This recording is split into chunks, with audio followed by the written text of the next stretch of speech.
हरे कृष्ण हरे राम राधे गोविंदा। हरे कृष्ण हरे राम राधे गोविंदा। हरे कृष्ण हरे राम राधे गोविंदा। हरे कृष्ण हरे राम राधे गोविंदा। राधे गोविंदा राधे गोविंदा। राधे गोविंदा राधे गोविंदा। राधे गोविंदा प्यारे मुकुंदा। राधे गोविंदा प्यारे मुकुंदा। हरे कृष्ण हरे राम राधे गोविंदा। हरे कृष्ण हरे राम राधे गोविंदा। हरे कृष्ण हरे राम राधे गोविंदा। हरे कृष्ण हरे राम राधे गोविंदा। राधे गोविंदा राधे गोविंदा। राधे गोविंदा राधे गोविंदा। राधे गोविंदा प्यारे मुकुंदा। राधे गोविंदा प्यारे मुकुंदा मुकुंदा। हरे कृष्ण हरे राम राधे गोविंदा। हरे कृष्ण हरे राम राधे गोविंदा। हरे कृष्ण हरे राम राधे गोविंदा। हरे कृष्ण हरे राम राधे गोविंदा। भज राधे गोविंदा भज राधे गोविंदा।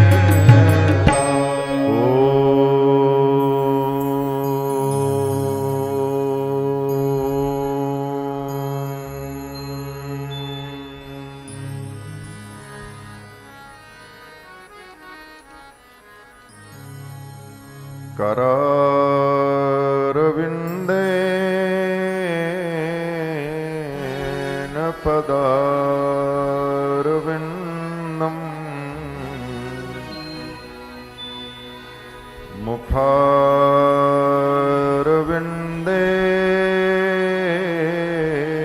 विनिवेशयन्तम्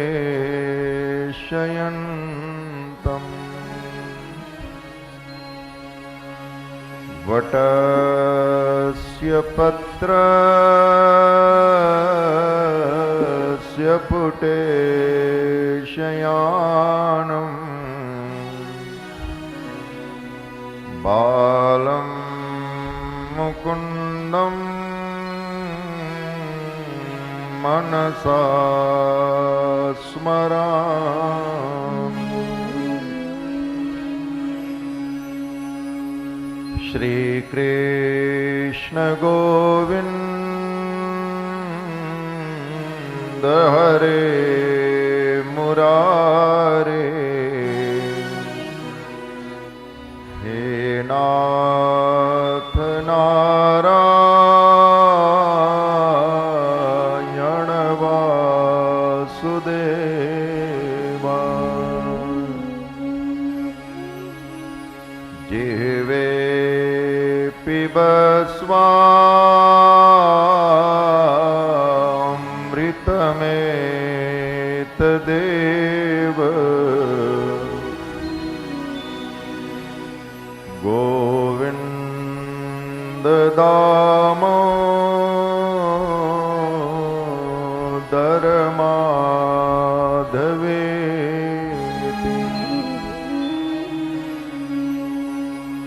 सुखावसाने इदमेव जाप्यम्। दुःखावसाने इदमेव गेयम् देहावसाने इदमेव सारम् गोविन्द दामोदर माधवेति श्री कृष्ण राधा वर गोकुलेश गोपाल गोवर्धननाथ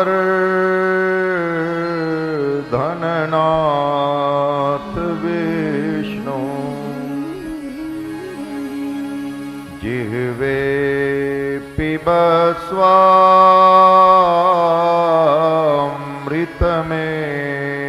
पिबस्वामृतमेतदेव गोविन्द दामोदर माधवेति गोविन्द माधव स्तोत्र प्रेम से पाठ जो करे दामोदर दया दानी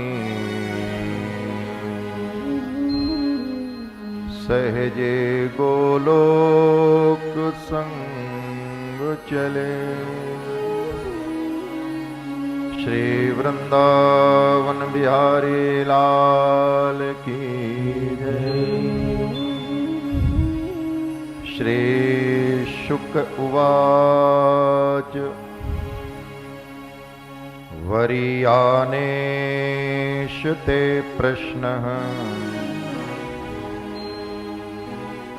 कृतो लोकहितं नृप आत्मवित्सम्मतः पुंसाम्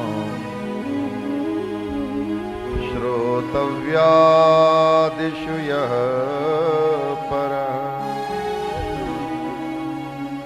श्रोतव्यादीनि राजेन्द्र नृणां सन्ति सहस्रशः अपश्यतामात्मतत्त्वम् गृहेषु गृहमेधिनाम्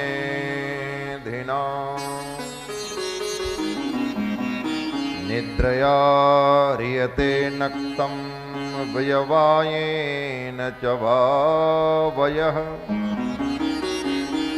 दिवाचार्थे हया राजन् कुटुम्बभरणेन वा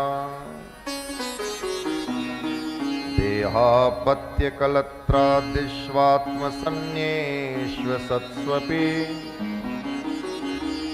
तेषां प्रमत्तो निधनं पश्यन्नपि न पश्यति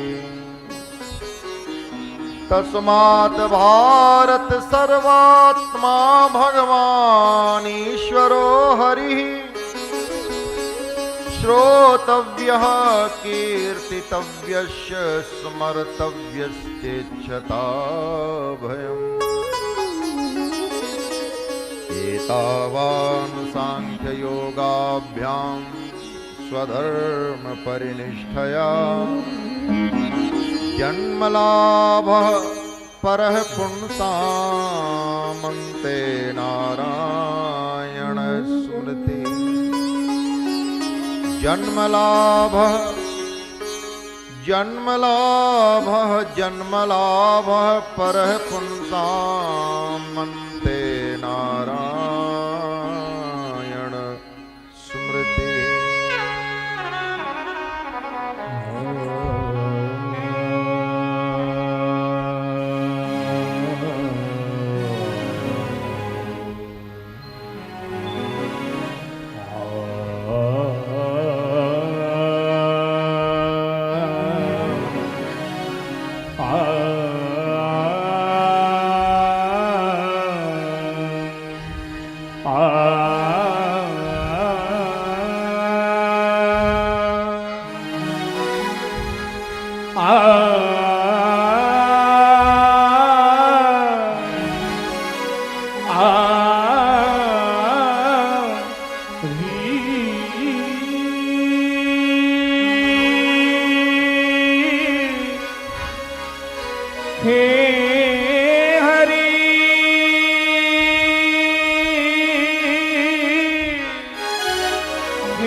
प्रेम से बोलिए श्रीमद् भागवत भगवान की जय।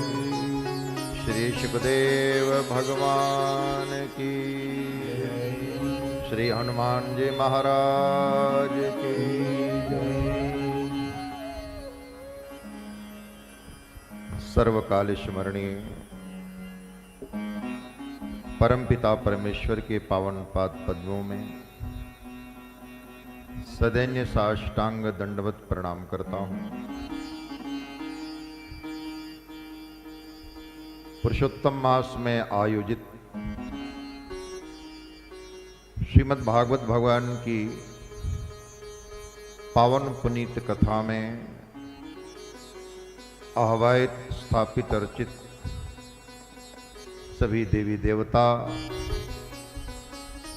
समस्त देवी चेतनाएं, सूक्ष्म शरीर धारण करके आई हुई सभी दिव्य आत्माएं, ऋषि मुनि,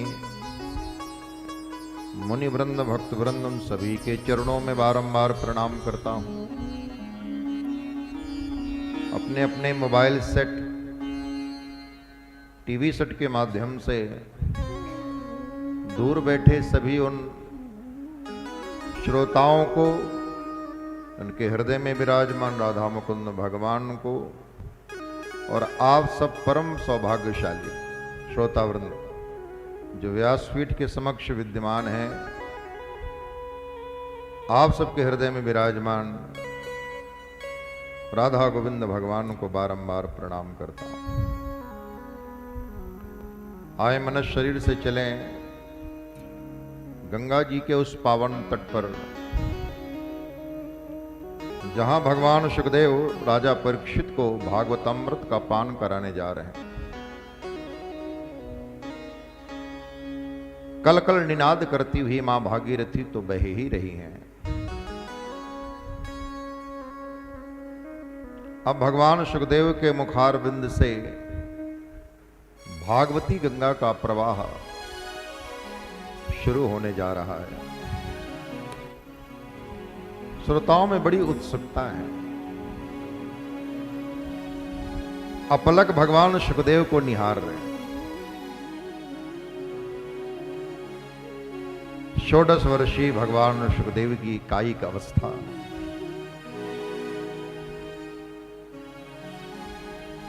आसन पर विराजमान है। धीर गंभीर मधुर वाणी में भगवान सुखदेव बोले, वरीयानेश ते प्रश्न कृतो लोकहितो नृप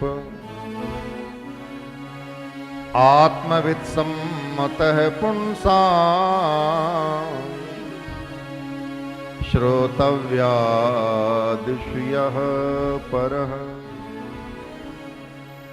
वरीयानेश ते प्रश्नः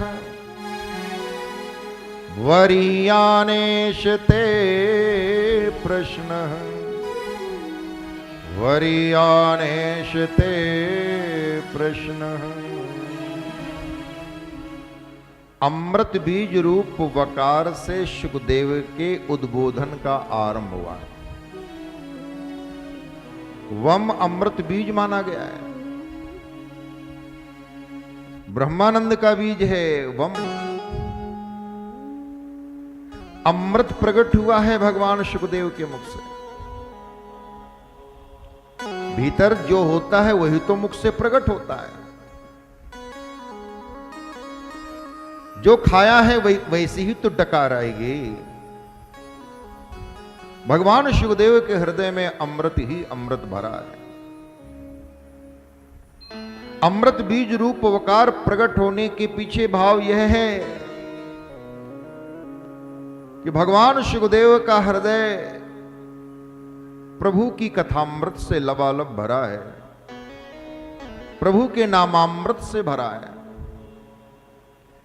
जिस प्रकार की सुगंध का इत्र शीशी में होता है और शीशी का ढक्कन खुलते ही वैसी ही खुशबू, वैसी ही सुगंध वातावरण में छा जाती है। भगवान सुखदेव के हृदय में अमृत ही अमृत भरा है। तो जैसे होठ रूपी ढक्कन खुला तो अमृत बह चला। वरीयाने ते प्रश्न। हर बार व्यक्ति को वजन से नहीं तोला जाता, उसके बोलने से भी तौल हो जाती है। और बोलने से पता लग जाता है व्यक्ति की भूमिका क्या है, वो कैसा जीवन जी रहा है, उसके बोलने से पता लग जाता है, बताना नहीं पड़ता। संतों को, महापुरुषों को, सदगुरु को बहुत परिचय की आवश्यकता नहीं पड़ती, पता लग जाता है आपके चलने से, आपके बैठने से, आपकी भाव भंगिमा, आपकी पूरी देह आपके विषय में बोलती है। हाँ, लेकिन महापुरुष कुछ कहते नहीं, जान लेते हैं। आपके विचार ही तो आपका व्यक्तित्व बनता है, आपकी वाणी ही आपकी पहचान है। जैसे जैसे आप बोलते जाते हैं पता लग जाता है आपका, आपके परिवार का, आपके संस्कार का पता लग जाता है। भगवान सुखदेव के हृदय में अमृत भरा, रोम रोम अमृत से भीगा हुआ है। प्रभु के प्रेम में डूबे हुए हैं। तो जैसे मुख खुला, वरीयाने ते प्रश्न, तो अमृत बीज रूप वकार की डकार आई, अमृत बीज रूप वकार प्रकट हुआ। तो यह वक्ता की भूमिका है। वक्ता को प्रसन्न ही होना चाहिए, वक्ता के हृदय में अमृत ही हो। जब वो स्वयं आनंद और अमृत से छका होगा तो ही तो औरों को पिला सकेगा। तो ये वक्ता की भूमिका है। और दूसरा कारण है, राजा परीक्षित को मृत्यु का शाप लगा है। तो मरता हुआ प्राणी क्या चाहता है कि कोई उसे मृत्यु से बचा ले। जैसे एक प्यासा व्यक्ति चाहता है कि कोई उसे शीतल मधुर जल ला करके दे दे ताकि उसकी प्यास बुझ जाए, वैसे ही मरता प्राणी चाहता है कि कोई उसे मृत्यु से बचा ले। मानो भगवान सुखदेव कहते हैं, राजन मत घबरा, मैं ऐसा अमृत लाया हूं तुझे पिलाने के लिए, तुझे भगवान के पद की प्राप्ति होगी, अभयत्व की प्राप्ति होगी, मैं बचाऊंगा तुझे। और सदगुरु का काम यही है। असतो मा सद्गमय मृत्योर्मामृतंगमय तमसो मा ज्योतिर्गमय। हे गुरुदेव, मुझे असत्य संसार से उठाकर सत्य स्वरूप परमात्मा की ओर ले चलो। मुझे अंधकार से उठाकर ज्योतिर्मय पुंज की ओर ले चलो। हे गुरुदेव, मुझे मरण धर्मा संसार से बचाओ, मुझे अमृतत्व की ओर ले चलो। तो भगवान सुखदेव के मुख से अमृत प्रकट हुआ। वरीयाने ते प्रश्न कृतो लोकहितो नृप। राजन, तुम्हारा प्रश्न श्रेष्ठ है, वरीयान है। मरणासन्न प्राणी का कर्तव्य क्या है, यह मात्र राजा परीक्षित का प्रश्न नहीं है, यह हम सब का प्रश्न है। हम सबको एक ना एक दिन मरना पड़ने ही वाला है। तुमने लोकहित प्रश्न पूछा है, ये तुम्हारे अकेले का प्रश्न नहीं है, जिन जिन ने जन्म लिया है प्राणी मात्र का प्रश्न है कि मरणासन्न प्राणी का कर्तव्य क्या है, उसे क्या करना चाहिए।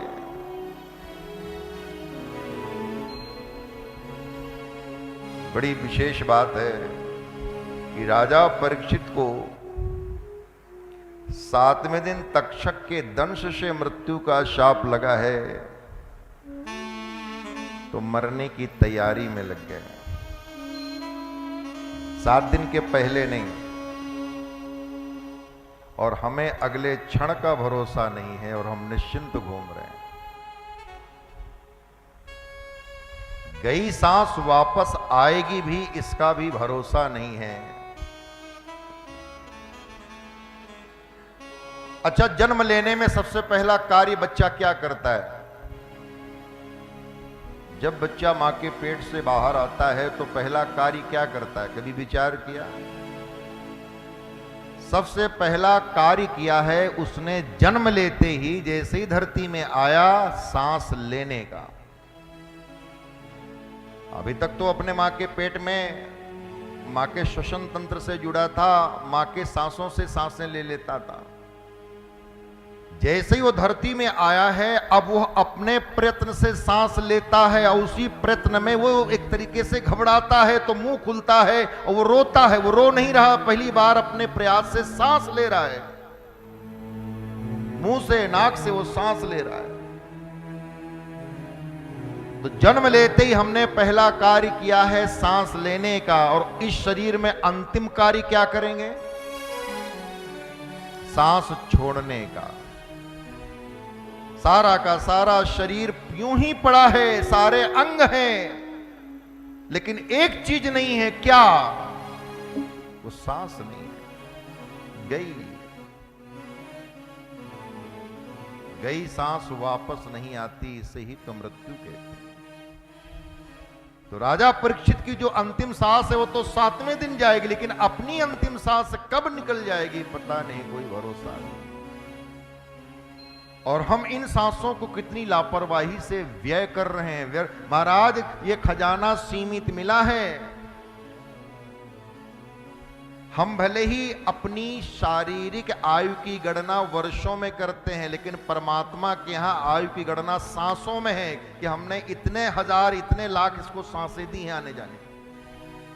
हमारे आपकी आयु की गणना क्या है? पृथ्वी जितने बार घूम जाती है उतने वर्ष हो गए हमारे। सूर्य का परिक्रमा,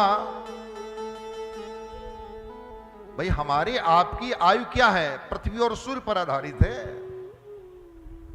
पृथ्वी एक बार सूर्य घूम परिक्रमा लगा लेती, हमारे 1 वर्ष हो गए। नहीं, परमात्मा ने सांसों की उम्र दी है, सांसों का खजाना दिया, और इन सांसों को हम कितना व्यर्थ और किस तरह से बर्बाद करते हैं। गई सांस वापस नहीं आ सकती। आप करोड़ों अरबों खरबों रुपए दे दे डॉक्टर को, लेकिन डॉक्टर कहेगा नहीं, अब कुछ नहीं कर सकते। सांसों का क्या भरोसा, सांसों का क्या भरोसा, रुक जाए कब कहां पर, सांसों का क्या भरोसा, रुक जाए कब कहां पर, प्रभु का तो नाम जप ले, वही आसरा यहाँ पर, प्रभु का तो नाम जप ले, वही आसरा यहाँ पर। सांसों का क्या भरोसा, रुक जाए कब